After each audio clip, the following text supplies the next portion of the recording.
ఏమి రాలమ్మా ఇంకా, అందుకని ఈరోజు డీజీ ఆఫీస్కి వచ్చి కంప్లీట్ చేద్దామని వచ్చాము. డిఎస్పీ ఆఫీస్కి వచ్చాము.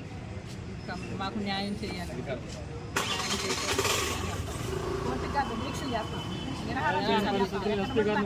కలుస్తాము, నిరాహార దీక్ష అయినా చేస్తామండి. పైకి కూడా వెళ్తాం, దీక్షలు కూడా మొదలు పెడతాం. ఇక అక్కడికి వెళ్ళాలంటే అక్కడికి వెళ్తామండి. మాకు న్యాయం జరగాలి, మాలామాదికి మాకు న్యాయం జరగాలి, మాకు మాలామాదికి న్యాయం జరగాలి.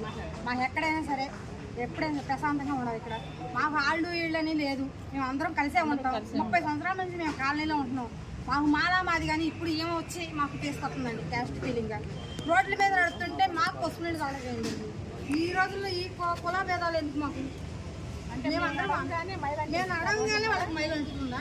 వాళ్ళది కోస్తే మరి పాలు వస్తే, మాది కోస్తే రక్తం వస్తే అలాగే చేయండి. మరి కొత్త ఇద్దరికి రక్తమే వస్తుందిగా, అలా ఎందుకు వేరు చేయాలి? అలా ఎందుకు కుల భేదాలు ఎందుకు? మాకు న్యాయం జరగాల్సిందే. మా వాళ్ళకి మా యూనిఫామ్ మా నారా లోకేష్ గారికి ఈ వచ్చే బాగా ఆశలు అయిపోయినాయి. బాగా